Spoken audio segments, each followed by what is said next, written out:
രാജീവ് ചന്ദ്രശേഖരന് പരാതി കൊടുത്തിരുന്നു. അപ്പോൾ അതിൽ താങ്കൾ വലിയ പ്രതീക്ഷ ഉണ്ടായിരുന്നു. അതിൽ എന്തെങ്കിലും അന്വേഷണം നടന്നോ? ഒരു അന്വേഷണവും നടന്നില്ല. എനിക്ക് അദ്ദേഹത്തിൽ ഒരു വിശ്വാസം തോന്നി. ഞാൻ മുൻപ് BJPയുടെ ഞാൻ പരാതി കൊടുക്കാത്ത ഒരു നേതാക്കന്മാരും BJPയിൽ നിന്നില്ല. ഞാൻ പോയി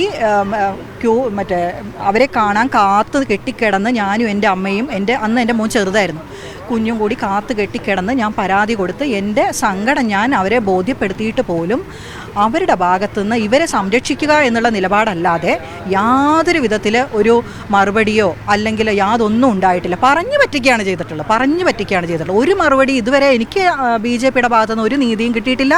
എനിക്ക് BJP എന്ന പാർട്ടിയിൽ ഇനി വിശ്വാസവുമില്ല. ഒരു റെസിപ്റ്റ് മാത്രമാണ് കിട്ടിയത് അല്ലേ ഈ പരാതി? അത് മാത്രമല്ല, ഈ ഞാൻ കൊടുത്ത പരാതി രാജീവ് ചന്ദ്രശേഖരന് വളരെ രഹസ്യമായിട്ട് ഞാൻ കൊടുത്ത പരാതിയാണ്. ഈ പരാതി BJPയുടെ ഓഫീസിൽ നിന്നാണ് ലീക്കായിട്ടുള്ളത്.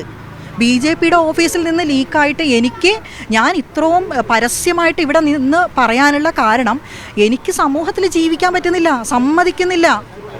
എന്നെപ്പോലുള്ള ഇത് അനുഭവിക്കുന്നുണ്ടെങ്കിൽ ഒരു സാധാരണക്കാരായിട്ടുള്ള പെൺകുട്ടികൾ അവർക്ക് ഈ അനുഭവം വരില്ലേ? അപ്പം ഞാൻ പ്രതികരിച്ചല്ലേ പറ്റുള്ളൂ. ഞാൻ ഒരു ലോയർ എന്നുള്ള നിലയ്ക്ക് ഞാനിത് പ്രതികരിച്ചല്ലേ പറ്റൂ സമൂഹത്തിന് വേണ്ടിയെങ്കിലും എന്ന് എൻ്റെ മനസ്സിലുള്ളത് കൊണ്ടാണ് ഞാനിങ്ങനെ പരസ്യമായിട്ട് വന്ന് പറയുന്നത്. ജീവിക്കാൻ അനുവദിക്കാത്തതുകൊണ്ടാണ്. അപ്പോൾ എൻ്റെ പരാതി അവർ ലീക്കാക്കി എന്നെ മോശക്കാരിയാക്കാനുള്ള ശ്രമമാണ് നടന്നത്. ഇപ്പോൾ ഈ കഴിഞ്ഞ തദ്ദേശ തെരഞ്ഞെടുപ്പിൽ താങ്കളുടെ സഹോദരി മിനിക്കെതിരെ നിങ്ങളുടെ അമ്മ തന്നെ മത്സരിച്ചിരുന്നു. ഇത്തവണ അങ്ങനെ എന്തെങ്കിലും ആലോചനയുണ്ടോ? ഇല്ല, അങ്ങനെ ഒന്നുമില്ല. ഞങ്ങൾക്ക് പറയാനുള്ള കാര്യങ്ങളൊക്കെ ഞങ്ങൾ പറഞ്ഞു കഴിഞ്ഞു. പിന്നെ നിയമപരമായിട്ട് പോകേണ്ട കാര്യങ്ങൾ, ലീഗലായിട്ട് കാര്യങ്ങൾ ആലോചിച്ച് പിന്നെ അതിനെ ലീഗലായി തന്നെ നേരിടാനാണ് ഞാൻ ഉദ്ദേശിക്കുന്നത്.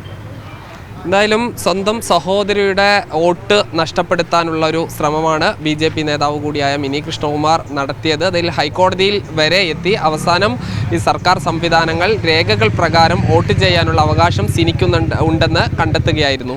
ഷിജു ചിറ്റൂരിനൊപ്പം സാജിദ് അജ്മൽ, മീഡിയ 1 പാലക്കാട്.